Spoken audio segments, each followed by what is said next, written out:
Hello everyone, welcome to study minute. Good morning to all of friends. मैं इस video में ये second मेरा वीडियो है जो कि प्लेटफॉर्म सीरीज़ का है। और प्लेटफॉर्म सीरीज़ का ये टेस्ट सीरीज़ सेकंड होगा। कल मैंने फर्स्ट टेस्ट सीरीज़ कराया है, वो जाकर आप देख सकते हैं। टेलीग्राम में उसका लिंक दिया गया है और नीचे डिस्क्रिप्शन में भी लिंक दिया गया है, आप जाके वहाँ से देख सकते हैं। और फ्रेंड्स, अगर मेरे चैनल पे आप न्यू विजिट कर रहे हैं तो चैनल को सब्सक्राइब कर लीजिएगा और बेल आइकन को प्रेस कर लीजिएगा। फ्रेंड्स, मैं ये बताना चाहता हूँ कि TRE 1 और TRE 2 में BPSC का जितने भी प्रीवियस ईयर के क्वेश्चन हैं वो सभी इस टेस्ट सीरीज में हैं।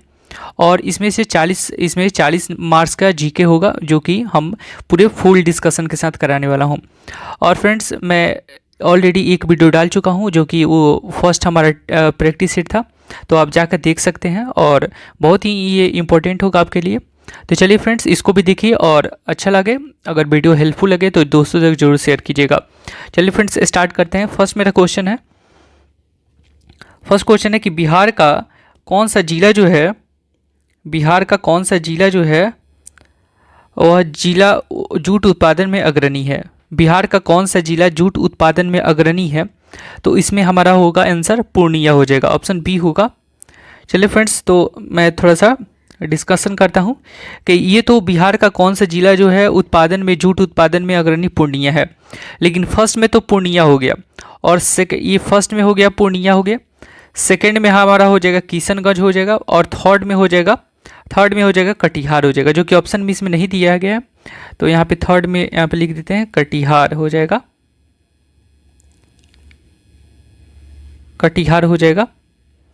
और फोर्थ पे हमारा अररिया हो जाएगा। फोर्थ पे कौन सा हो जाएगा? तो अररिया हो जाएगा, जो कि ऑप्शन में आएगा, तो आप इसको छोड़िएगा नहीं। ऐसे आ जाता है कि ऑल ऑफ दी इनमें से एक से अधिक भी हो जाएगा। तो किशनगंज, पूर्णिया, लेकिन ये सबसे पूछा है कि बिहार का कौन सा जिला जूट उत्पादन में अग्रणी है, तो सबसे आगे है पूर्णिया है। ठीक है, उसके बाद से अगर ये पूछेगा कि बिहार जो है वो कौन सा स्थान रखता है जूट उत्पादन में, तो सेकंड स्थान रखता है। और फर्स्ट में कौन सा रखता है? तो पश्चिम बंगाल रखता है, याद रखिएगा। पश्चिम बंगाल फर्स्ट जूट उत्पादन में रखता है और सेकंड स्थान बिहार का है। तो चलिए फ्रेंड्स, आगे बढ़ते हैं। इसका आंसर हमारा हो जाएगा पूर्णिया, बी ऑप्शन हो जाएगा। क्वेश्चन है, बिहार पंचायत राज अधिनियम कब पारित किया गया?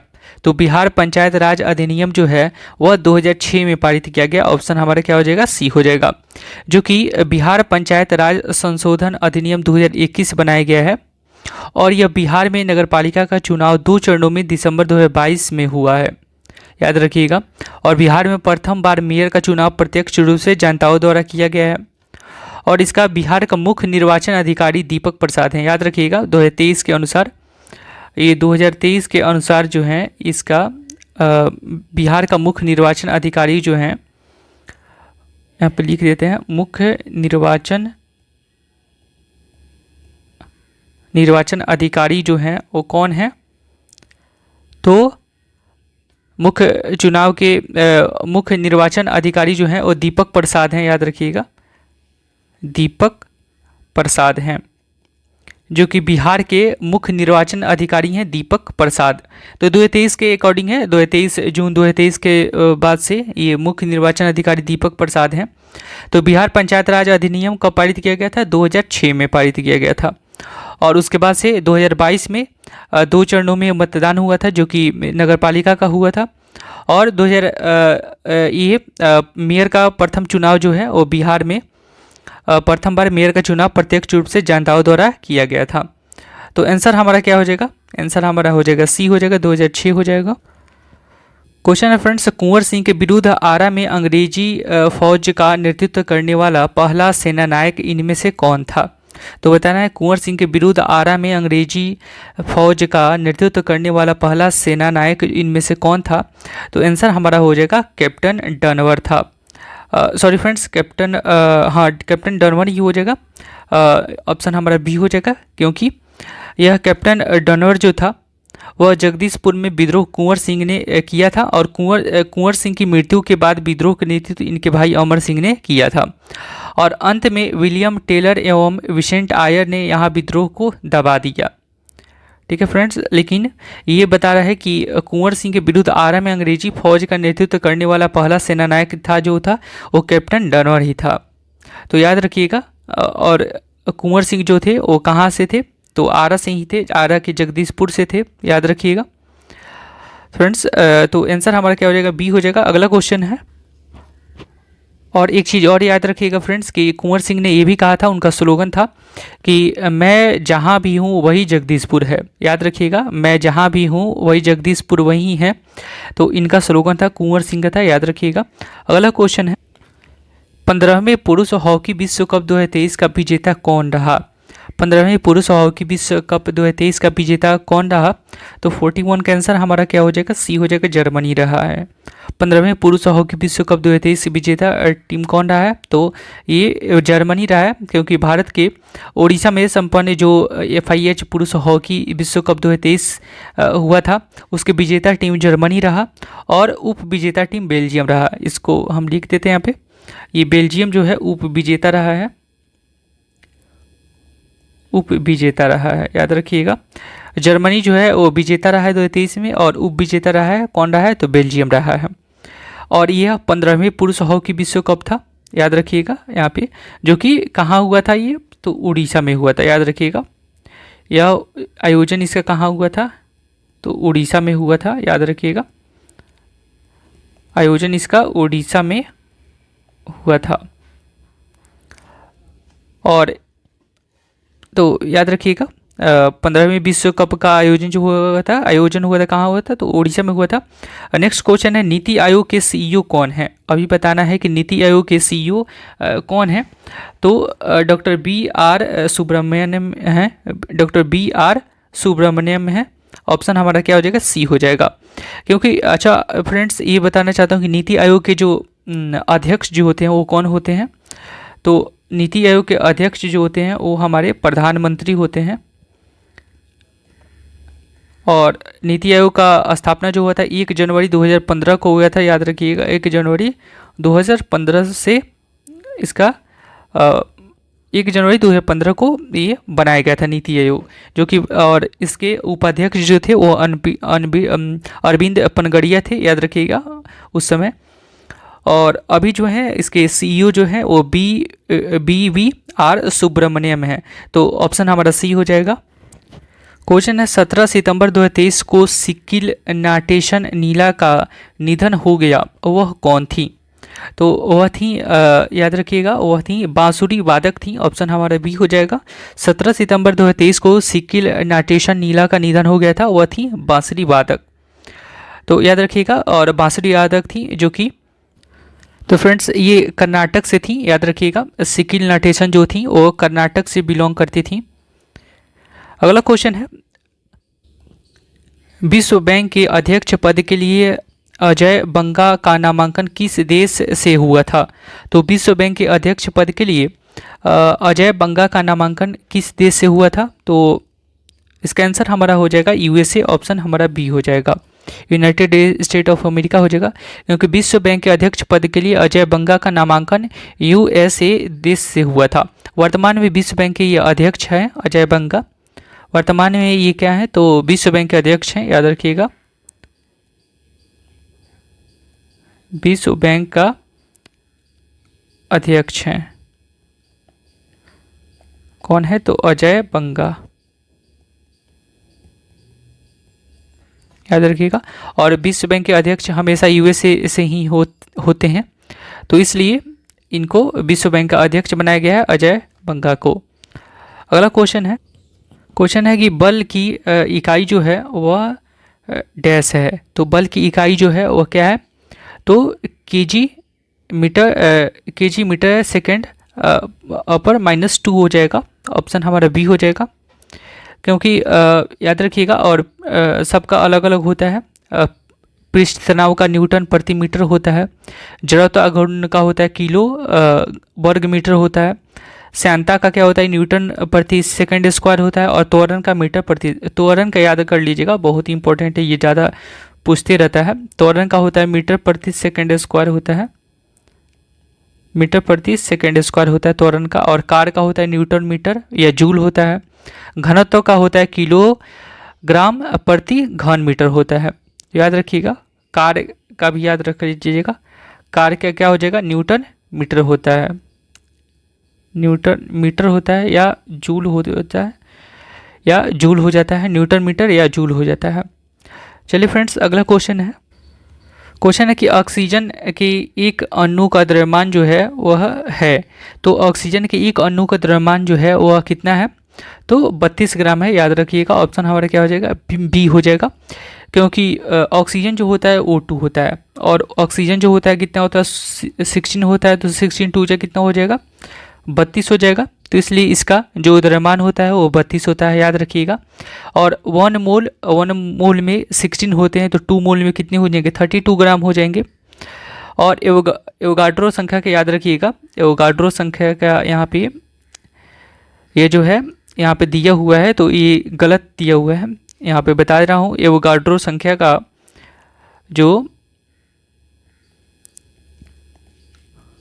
एवोगाड्रो संख्या जो होता है वह होता है 6.022 इंटू 10⁻23 होता है। तो याद कर लीजिएगा, यह जो है एक एवोगाड्रो संख्या का ये होता है जो कि 6.022 इंटू 10⁻23 होता है आंसर हमारा। तो ऑक्सीजन के एक अणु का द्रव्यमान होता है बी, ऑप्शन ये हो जाएगा, 32 ग्राम हो जाएगा। ये मैंने लिख दिया कि एवोगाड्रो संख्या जो होता है ये होता है, इसको भी याद कर लीजिएगा, ये भी पूछते रहता है एवोगाड्रो संख्या। अगला क्वेश्चन है फ्रेंड्स, क्वेश्चन है कि अस्पतालों से निकलने वाली जैविक कचरे के निपटान का सबसे अच्छा तरीका क्या है।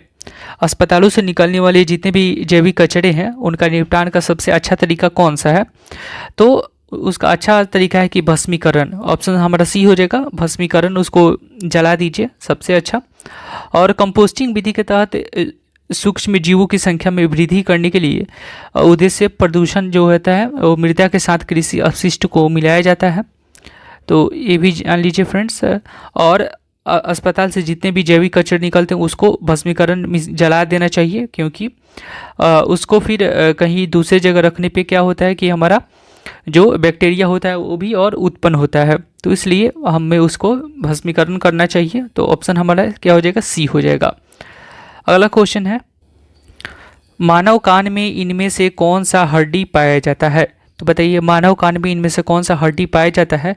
तो आंसर हमारा हो जाएगा उपयुक्त में से एक से अधिक, क्योंकि जो है वह मेलियस भी पाया जाता है और इनकस भी पाया जाता है और स्टेप्स भी पाया जाता है। जो कि अगर ऐसा पूछा है कि मानव शरीर की सबसे छोटी हड्डी जो है वो कौन सा है, तो स्टेप्स है, याद रखिएगा, ये सबसे छोटी हड्डी है, ये सबसे छोटी हड्डी जो है शरीर की वो सबसे छोटी हड्डी में आती है, स्टेप्स आती है। और शरीर का सबसे बड़ी हड्डी होती है वो बता देता हूँ, सबसे बड़ी जो हड्डी होती है वो होती है फीमर होती है, जो कि जांघ की होती है, फीमर सबसे बड़ी हड्डी जो होती है वह फीमर होती है। और मनुष्य के शरीर में कुल हड्डियों की संख्या जो होती है वह कितनी होती है, तो यहाँ पे बता देता हूँ फ्रेंड्स कि हड्डियों की संख्या जो होती है वो कितनी होती है, तो 206 होती है, याद रखिएगा। और बच्चों में 300 होती है, और मनुष्य जब बच्चों से जब बड़ा हो जाता है तो उसमें 206 हो जाती है घट के। तो आंसर हमारा क्या हो जाएगा, ऑप्शन हमारा इसमें से डी हो जाएगा, क्योंकि ये सभी होती हैं कान की हड्डी जो मेलियस, इनकस और स्टेप्स, जो कि शरीर की सबसे छोटी हड्डी होती है वो स्टेप्स होती है, और शरीर की सबसे बड़ी हड्डी होती है वो फीमर होती है, जो कि जांघ की हड्डी होती है। और हड्डियों की संख्या जो है वो कुल 206 होती है, और बच्चों में हड्डियों की संख्या जो होती है वो 300 होती है, जो कि घटकर, और जब बच्चे जब बड़े होते हैं तो घट के 206 हो जाती है। तो इसलिए आंसर हमारा क्या हो जाएगा, इसका आंसर हमारा डी हो जाएगा। अगला क्वेश्चन है, क्वेश्चन कि दोलन करते लोलक का गोलक 100 सेकेंड में माध्य बिंदु से 100 बार गुजरता है, तो लोलक का आवर्तकाल जो है वो कितना होगा। तो दोलन करते लोलक का जो गोलक है वह 100 सेकेंड में माध्य बिंदु से 100 बार गुजरता है, तो लोलक का आवर्तकाल जो होता है वो 2 सेकेंड होता है। ऐसे भी पूछा जाएगा कि जो लोलक होता है उसका आवर्तकाल कितना होता है, तो 2 सेकेंड ही होता है फ्रेंड्स, याद रखिएगा। और 2 बार मध्य बिंदु से गुजरने पर एक पूर्ण दोलन होता है, 2 बार जब मध्य बिंदु से वह गुजरता है तो उसका एक पूर्ण दोलन होता है, याद रखिएगा। चलिए फ्रेंड्स, अगला क्वेश्चन है। क्वेश्चन फ्रेंड्स, किसी अवतल दर्पण पर चित्र में दर्शाए अनुसार आपतित प्रकाश किरण के लिए निम्न आरेखों में से कौन सा सही है। तो इसमें से बताना है हमारा कौन सा सही है। तो 50 का ऑप्शन क्या क्या है, चित्र ए, बी, सी और उपयुक्त में से एक से अधिक, उपयुक्त में से कोई नहीं। तो फ्रेंड्स जो है हमारा ये बताना है कि प्रधान अक्ष के समानांतर चलती हुई जो प्रकाश की किरणें हैं वह परावर्तन के बाद किससे होकर गुजरती हैं। तो जैसे मैं मान के चलिए कि ये हमारा एरो दिया हुआ है, तो दूर जा रहा है हमारा, तो एक ये फोकस हो गया, ये सेंटर हो गया, ये हमारा सेंटर हो गया, ये फोकस हो गया। तो कभी भी जब फ्रेंड्स हमारा जो प्रकाश है जो आपतित होगी, जो प्रकाश हो रही है वो हमारा किससे होकर गुजरेगी। तो जब रिफ्लेक्ट होती है तो वो हमारा फोकस पे होकर गुजरती है, फोकस से होकर गुजरती है। यहाँ फोकस यहाँ पे है हमारा, तो देखेंगे फिगर में कहाँ हमारा फोकस से होकर गुजर रही है। तो देखिए फ्रेंड्स, हमारा डी जो है, चित्र डी जो है वह हमारा इसमें फोकस से होकर गुजर रही है। देखिए यहाँ पे किरण जो है हमारा जा रही है और यहाँ पे जब ये रिफ्लेक्ट हो रही है यहाँ से, तो हमारा फोकस से होकर गुजर रही है। तो फोकस यहाँ पे है, तो इसलिए हमारा जो है इसमें डी जो है सही होगा। तो ऑप्शन ए, बी, सी जो है डी है ही नहीं फ्रेंड्स, तो उपयुक्त में से हमारा कोई नहीं होगा, ऑप्शन हमारा ई हो जाएगा और ये डी सही होगा। और ये जो है ये हमारा ना ए, बी और सी में से कोई नहीं चाहिएगा, डी सही होगा, क्योंकि हमारा जो है वो प्रकाश आपतित हो रही है और ये जब यहाँ पे जब पड़ रही है तो रिफ्लेक्ट होके और ये फोकस पे आ रही है। तो ये सही होगा, क्योंकि प्रधान अक्ष के समानांतर चलती हुई जो भी प्रकाश किरणें हैं वो परावर्तन के बाद फोकस से गुजरती हैं। तो याद रखिएगा, सेंटर से नहीं, फोकस पे गुजरती हैं, याद रखिएगा, फोकस से होकर गुजरती हैं। तो इसलिए ऑप्शन हमारा डी हो जाएगा इसमें, और इसमें तो है ही नहीं, तो हमारा ऑप्शन ई हो जाएगा, इनमें से कोई नहीं हो जाएगा। क्वेश्चन है कि टीपू सुल्तान इनमें से किस स्थान से संबंधित है। आंसर हमारा हो जाएगा श्रीरंगपट्टनम हो जाएगा, ऑप्शन ए हो जाएगा, क्योंकि टीपू सुल्तान जो है वो फ्रेंड्स है वो श्रीरंगपट्टनम से उसका स्थान संबंधित है, क्योंकि टीपू सुल्तान जो है वह 1782 ईस्वी में मैसूर का शासक बना था। याद रखिएगा, यह 1782 में कहाँ का शासक बना था, तो मैसूर का शासक बना था टीपू सुल्तान। और टीपू सुल्तान यह जो था यह श्रृंगेरी मंदिर की मरम्मत करने तथा शारदा देवी की मूर्ति निर्माण के लिए धन दिया था। याद रखिएगा, इसका एक इम्पोर्टेंट ये है कि जो है यह एक मूर्ति का श्रृंगेरी के मंदिर का मरम्मत किया और शारदा देवी की मूर्ति का निर्माण के लिए धन दिया था, तो इसलिए इसको याद भी किया जाता है। और यह जो है प्रथम आंग्ल मैसूर युद्ध जो हुआ था फ्रेंड्स 1767 से 1769 ईस्वी में हैदर अली ने लड़ा था इससे। याद रखिएगा, जो प्रथम आंग्ल मैसूर हुआ था युद्ध हुआ था, प्रथम आंग्ल मैसूर युद्ध जो हुआ था वो कब हुआ था, तो 1767 से 1769 में हुआ था, जो कि टीपू सुल्तान और किसके बीच हुआ था, तो टीपू सुल्तान और हैदर अली ने लड़ा था इसे, जो कि इसमें किसकी विजय हुई थी। तो ये फ्रेंड्स ये बताना चाहूँगा, सॉरी फ्रेंड्स, कि ये जो मैसूर युद्ध हुआ था, प्रथम आंग्ल मैसूर हुआ था, ये अंग्रेज और हैदर अली के बीच में हुआ था, 1767 से 69 के बीच में हुआ था, जो कि यह 4 अप्रैल 1769 ईस्वी को खत्म हुआ था ये युद्ध। और यह जो युद्ध खत्म हुआ था, यह समाप्त जो हुआ था वह किस संधि के तहत हुआ, तो याद रखिएगा, तो संधि बहुत ही इंपॉर्टेंट है। संधि हमारा हो जाएगा जो कि मद्रास की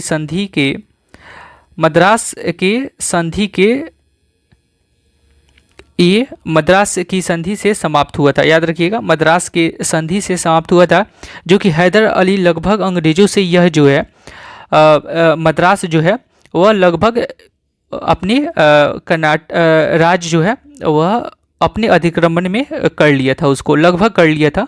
तो याद रखिएगा, इसमें हैदर अली की भी जीत हुई थी। तो फ्रेंड्स चलते हैं अगले क्वेश्चन पे। क्वेश्चन है कि अंडमान और निकोबार द्वीप समूह जो है में सबसे अधिक ऊंचाई वाली चोटी कौन सी है। अंडमान और निकोबार द्वीप समूह में सबसे अधिक ऊंचाई वाली चोटी कौन सी है।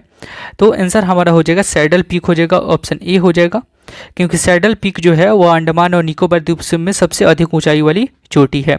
और सैडल पीक उत्तर अंडमान द्वीप पर स्थित है, याद रखिएगा। सैडल पीक जो है यह उत्तर अंडमान में ही पूछ देता है कि अंडमान निकोबार में कौन से किस स्थान पे हमारा सैडल पीक किस स्थान पे है। तो याद रखिएगा उत्तर अंडमान द्वीप पे, उत्तर दक्षिण ऐसे पूछ देता है तो उत्तर अंडमान द्वीप पे है, उत्तर अंडमान द्वीप पर यह स्थित है। याद रखिएगा सैडल पीक जो है वो उत्तर अंडमान पे स्थित है और सैडल पीक राष्ट्रीय उद्यान द्वारा घिरा हुआ है, याद रखिएगा।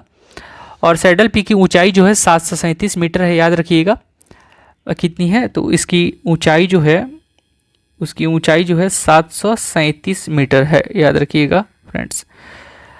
इसकी ऊंचाई जो है कितनी है, तो 737 मीटर है। अगला क्वेश्चन है फ्रेंड्स, क्वेश्चन है कि भारत में स्वदेशी आंदोलन किस दौरान हुआ था। तो भारत में स्वदेशी आंदोलन किस दौरान हुआ था, किस दौरान स्टार्ट हुआ था या शुरू हुआ था। तो आंसर हमारा हो जाएगा बंगाल विभाजन के विरुद्ध आंदोलन। उसी समय हमारा भारत में स्वदेशी आंदोलन जो हुआ था वह शुरू हुआ था। तो बंगाल विभाजन के विरोध में स्वदेशी आंदोलन हुआ था और स्वदेशी आंदोलन जो हुआ था वह कब हुआ था, तो 1905 से 8 में विदेशी वस्त्रों का बहिष्कार काफ़ी सफल रहा। तो उसमें जो है विदेशी चीज़ों का जो है वो बहिष्कार चला था उस समय। तो यही स्वदेशी आंदोलन इसी के लिए जाना जाता है, जो कि 1905 और 1905 से लेकर और 1908 तक ये चला था। तो याद रखिएगा। और फ्रेंड्स जो है बंगाल विभाजन जो है, याद रखिएगा उसी समय बंगाल विभाजन हुआ था 7 अगस्त 1905 को कलकत्ता के टाउन हॉल की सभा में। और निर्णय हुआ कि यदि बंगाल विभाजन किया जाता है तो स्वदेशी आंदोलन चलाया जाएगा। तो उसी समय 7 अगस्त 1905 को बंगाल विभाजन हुआ था और उसी समय जो है यह 1908 में स्वदेशी आंदोलन चलाया गया था। तो याद रखिएगा। अगला क्वेश्चन है, बढ़ते हैं अगले क्वेश्चन पे। क्वेश्चन है गुलामों का गुलाम किसे कहा जाता है। तो गुलामों का गुलाम किसे कहा जाता है फ्रेंड्स, तो ये इल्तुतमिश को कहा जाता है। इसलिए ऑप्शन हमारा क्या हो जाएगा, सी हो जाएगा, क्योंकि गुलामों का गुलाम इल्तुतमिश को कहा जाता है क्योंकि इल्तुतमिश जो था वह दिल्ली सल्तनत का वास्तविक संस्थापक था। तो पूछ देता है क्वेश्चन कभी कभी कि दिल्ली सल्तनत का वास्तविक संस्थापक जो था वह कौन था, तो इल्तुतमिश था, याद रखिएगा। और इल्बरी तुर्क जो था, इल्बरी तुर्क जाति का पहला मुस्लिम शासक यही था। इल्बरी तुर्क का पहला मुस्लिम शासक जो था वह हमारा कौन सा, इल्तुतमिश ही था। और यह कुतुबुद्दीन ऐबक का दामाद भी था। यह 1210 से दिल्ली का सल्तनत बना था, सुल्तान रहा, याद रखिएगा। यह कुतुबुद्दीन ऐबक का दामाद भी था, कौन, तो इल्तुतमिश। चलिए फ्रेंड्स अगला क्वेश्चन है, बढ़ते हैं अगले क्वेश्चन। क्वेश्चन है कि जालियांवाला बाग नरसंहार पर कांग्रेस जांच समिति की रिपोर्ट के प्रारूप लिखने का कार्य सौंपा गया था। तो 55 का आंसर क्या हो जाएगा, 55 का आंसर जो है फ्रेंड्स वो हो जाएगा हमारा बी हो जाएगा, महात्मा गांधी को हो जाएगा। क्योंकि जालियांवाला बाग नरसंहार पर कांग्रेस जांच समिति की रिपोर्ट के प्रारूप लिखने का कार्य सौंपा गया था महात्मा गांधी को। महात्मा गांधी को ही सौंपा गया था क्योंकि जालियांवाला बाग जो है हत्याकांड की जांच के लिए मदन मोहन मालवीय की अध्यक्षता में कांग्रेस के जो है मतलब एक समिति की जांच बैठाई गई थी और यह इस हत्याकांड की विश्व स्तर पर आलोचना हुई थी फ्रेंड्स, ये भी जानते हैं आप। और इसकी समिति के अध्यक्ष जो थे वो 8 सदस्य थे। इसमें जो जांच समिति थे इसमें 8 सदस्य थे। 8 सदस्यों की ये हमारे के बीच ये जांच चल रही थी और ये हंटर समिति में थी और इस समिति का जो नाम था वो हंटर थे। हंटर समिति के अंतर्गत ये इसका जो है वो चल रहा था। हंटर समिति ने इसे ली थी इसकी जिम्मेदारी कि हाँ इसे जांच के लिए। तो याद रखिएगा। और जालियांवाला बाग जो है वो कब हुआ था, जालियांवाला बाग जो है 13 अप्रैल, याद रखिएगा 13 अप्रैल 1919 को ये हुआ था। तो फ्रेंड्स याद रखिएगा इसका आंसर हमारा हो जाएगा बी हो जाएगा। अगला क्वेश्चन है, सौर मंडल में क्षुद्र ग्रह एस्टेरॉयड छोटे खगोलीय पिंड हैं जो कि दो ग्रहों के मध्य पाए जाते हैं, वे हैं। तो आंसर हमारा क्या हो जाएगा, 56 का आंसर हमारा बी हो जाएगा। मंगल बृहस्पति के कोई फ्रेंड्स हमारे यह इसके बीच सौर मंडल में क्षुद्र ग्रह एस्टेरॉयड छोटे खगोलीय पिंड हैं जो कि दो ग्रहों के मध्य पाए जाते हैं। तो मंगल बृहस्पति के बीच में ये क्षुद्र ग्रह पाए जाते हैं। याद रखिएगा, मंगल और बृहस्पति के बीच में क्षुद्र ग्रह पाए जाते हैं।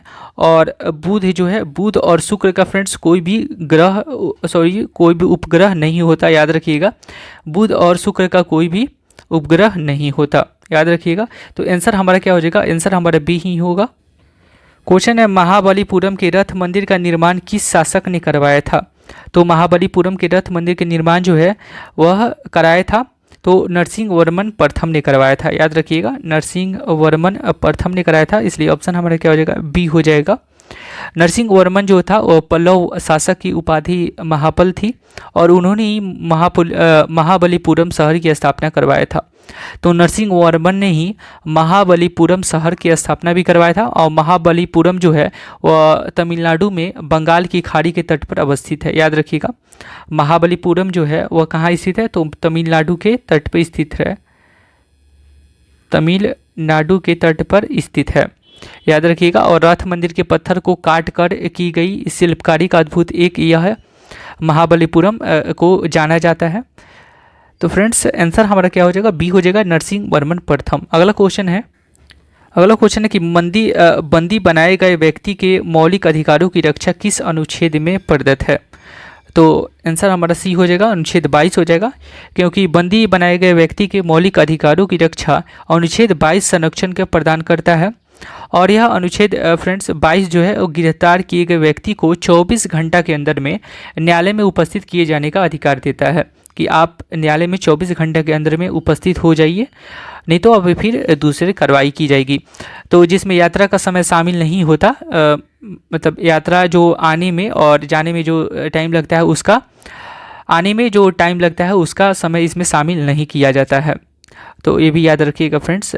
और अनुच्छेद जो है 15 जो है इस किसके लिए है, तो 15 जो है या अनुच्छेद 15 है, धर्म, जाति और भाषा, लिंग, इसके लिए सार्वजनिक स्थानों के प्रयोग में भेदभाव नहीं किया जा सकता है, तो अनुच्छेद 15 है। 17 जो है अस्पृश्यता का अंत है, याद रखिएगा, अनुच्छेद 17 जो है अस्पृश्यता का अंत है। तो फ्रेंड्स तो आंसर हमारा क्या हो जाएगा, आंसर हमारा सी हो जाएगा, अनुच्छेद 22। अगला क्वेश्चन है इंडिया डिवाइडेड पुस्तक के लेखक कौन थे। तो इंडिया डिवाइडेड पुस्तक के लेखक कौन थे फ्रेंड, तो डॉक्टर राजेंद्र प्रसाद थे। ऑप्शन हमारा क्या हो जाएगा, बी हो जाएगा। इंडिया डिवाइडेड पुस्तक के लेखक कौन थे, तो डॉक्टर राजेंद्र प्रसाद थे, याद रखिएगा। और आज डॉक्टर राजेंद्र प्रसाद द्वारा लिखी पुस्तकें जो था वो सत्याग्रह 8 चंपारण भी था। गांधी जी की देन है कि भारतीय संस्कृति और खादी का अर्थशास्त्र है। और इंडिया डिवाइडेड पुस्तक राजेंद्र प्रसाद द्वारा ये फ्रेंड्स लिखी गई थी, तो कब लिखी गई थी, तो ये 1946 में लिखी गई थी, याद रखिएगा, 1946 में यह लिखी गई थी। और राजेंद्र प्रसाद द्वारा देश नाम से पत्रिका निकाले गए, राजेंद्र प्रसाद द्वारा देश नाम से एक पत्रिका निकाले गए थे, ये भी याद रखिएगा। उन्होंने, राजेंद्र प्रसाद ने ही एक पत्रिका निकाला था, उसका नाम था देश। पत्रिका नाम क्या था, पत्रिका का नाम जो था वो क्या था, देश था, याद रखिएगा। देश नाम पत्रिका जो है डॉक्टर राजेंद्र प्रसाद ने ही निकाला था। चलिए फ्रेंड्स अगले क्वेश्चन बढ़ते हैं। अगले क्वेश्चन पे क्वेश्चन है, मोरक्को के यात्री इब्न बतूता का वृत्तांत किस रूप में जाना जाता है। तो याद रखिएगा 60 का आंसर क्या हो जाएगा, ये हो जाएगा रेहला। रेहला में ही मोरक्को के यात्री इब्न बतूता का वृत्तांत के रूप में इसे जाना जाता है। रेहला क्या है, एक पुस्तक नाम है, रेहला एक पुस्तक का नाम है जो उसकी इस पुस्तक से उसके वृत्तांत के बारे में जाना जाता है, यात्रा के वृत्तांत के बारे में जाना जाता है।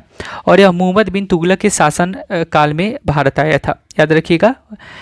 जो इब्न बतूता था वह किसके शासन काल में भारत आया था, तो मोहम्मद बिन तुगलक के शासन काल में यह आया था। और इब्न बतूता का मुसलमान यात्रियों में सबसे महान माना जाता है। ये भी बहुत ही इंपॉर्टेंट क्वेश्चन आंसर है हमारा।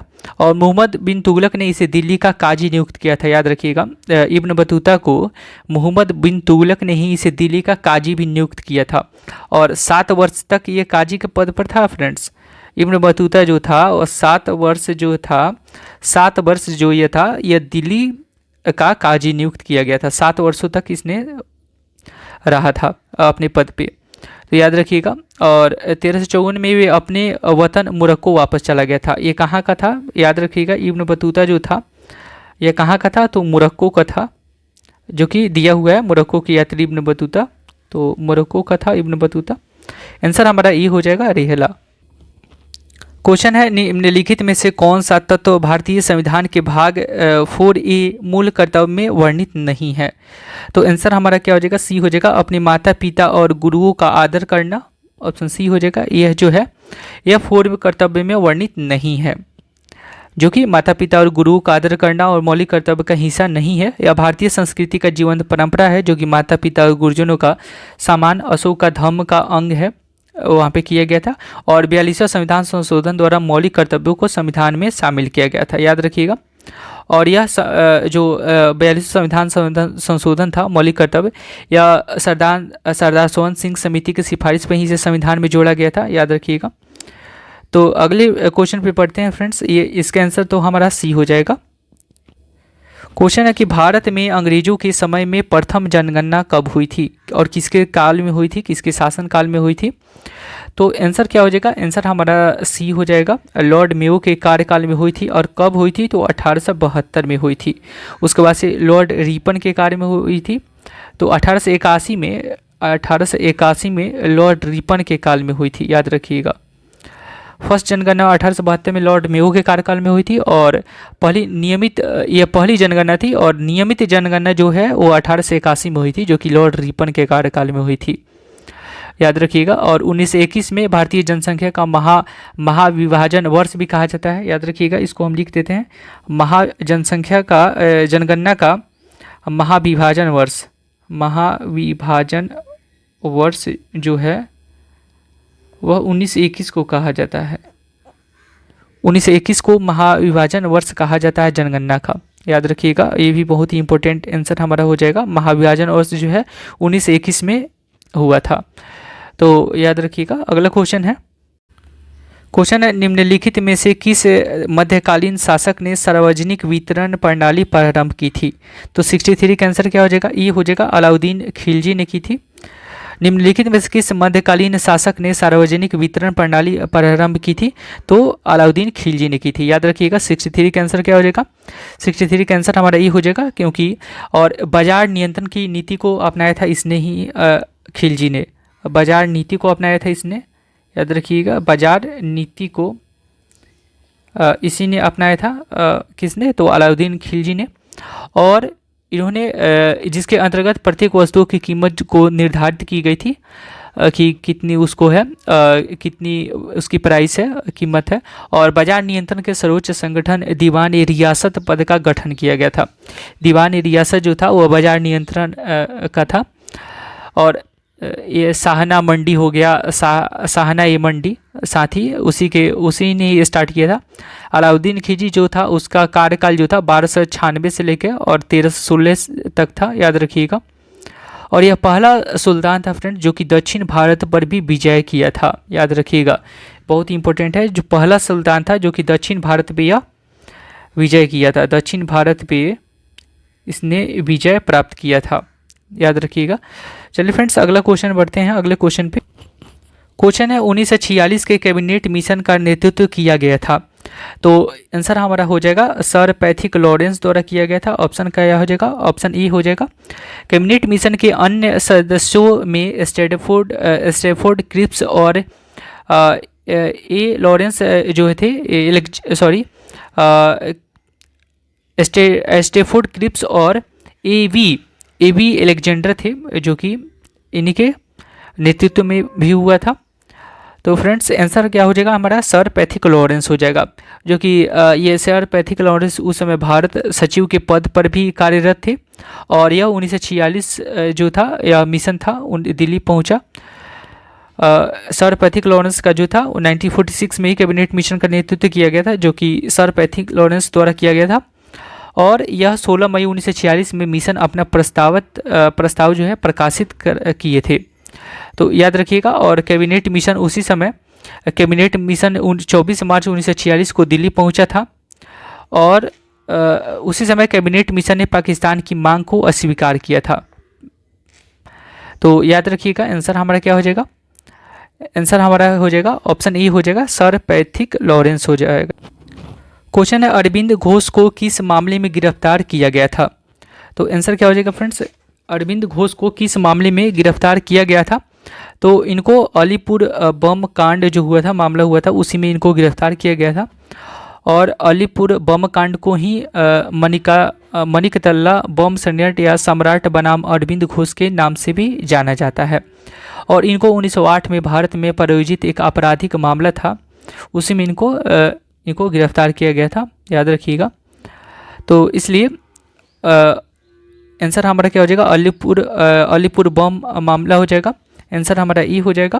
और फ्रेंड्स इसमें से क्वेश्चन पूछ देता है कि अलीपुर जो बम कांड हुआ था उसमें अलीपुर संयंत्र केस में नरेंद्र गोसाई सरकारी गवाह बन गया था।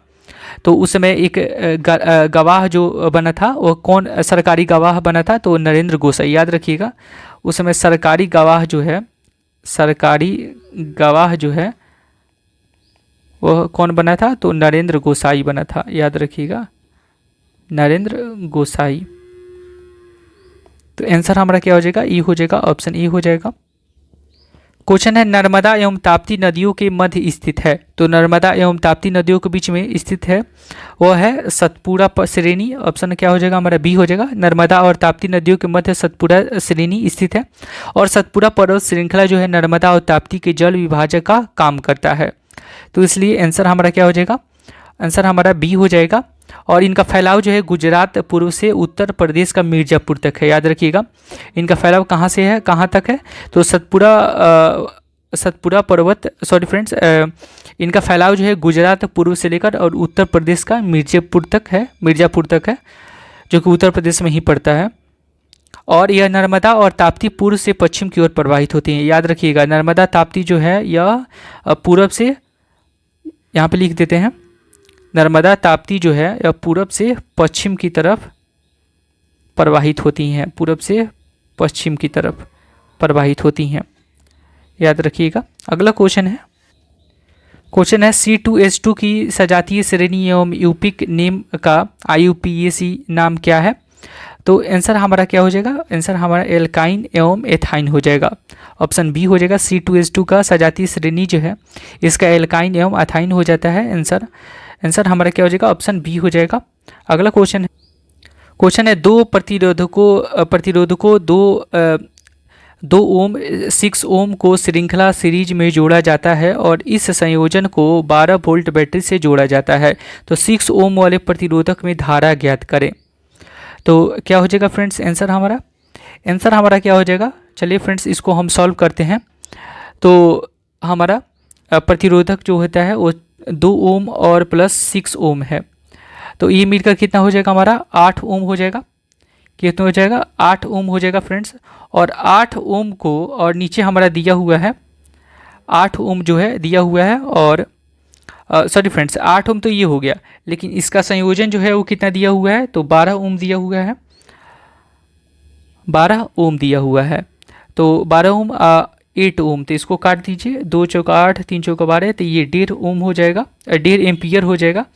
तो आंसर हमारा क्या हो जाएगा, 1.5 एम्पियर हो जाएगा, आंसर हमारा सी हो जाएगा, 1.5 एम्पियर, ऑप्शन हमारा सी हो जाएगा।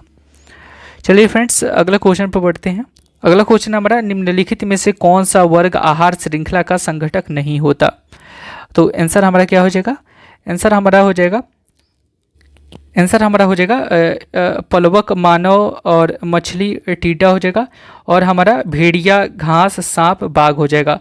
तो ऑप्शन क्या हो जाएगा हमारा 2 3 हो जाएगा, ऑप्शन हमारा सी हो जाएगा, 2 और 3 हो जाएगा। निम्नलिखित में से कौन सा वर्ग आहार श्रृंखला का संघटक नहीं होता। तो पलवक, मानव, मछली, टिड्डा, ये बोल रहा है कि नहीं होता। भेड़िया, घास, सांप, बाघ, 69 का आंसर क्या हो जाएगा हमारा, 69 का आंसर हमारा सी हो जाएगा, 2 और।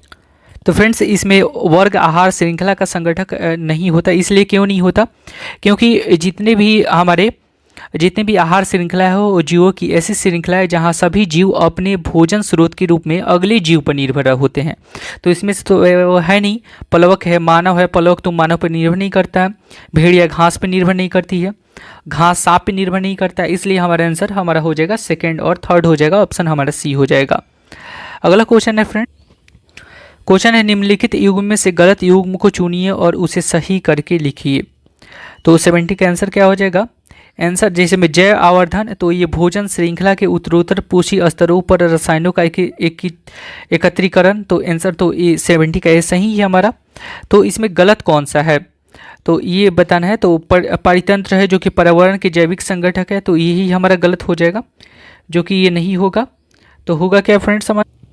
तो ये फ्रेंड्स इसका हो जाएगा पारितंत्र जो हो जाएगा वो हमारे जैविक तथा अजैविक दोनों प्रकार के संगठक मिलकर किसी पारितंत्र का निर्माण करते हैं। तो इसलिए पर्यावरण के जैविक ये संगठक नहीं होगा। और जल जीवशाला जो कि मानव निर्मित एक पारितंत्र है, तो ये हमारा सही है। तो आंसर हमारा क्या हो जाएगा? ऑप्शन हमारा बी हो जाएगा, ये नहीं होगा, बी हो जाएगा, क्योंकि ये बोल रहा है कि गलत युग्म चुनिए और उसे सही करके लिखिए। तो हमारा बी हो जाएगा, जो कि यह जो है फ्रेंड्स बी जो है वह पारितंत्र जो है, यहाँ पे लिख देते हैं इसको हम,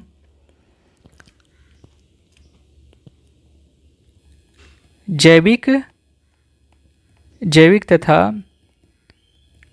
अजैविक, जैविक तथा अजैविक जो है दोनों प्रकार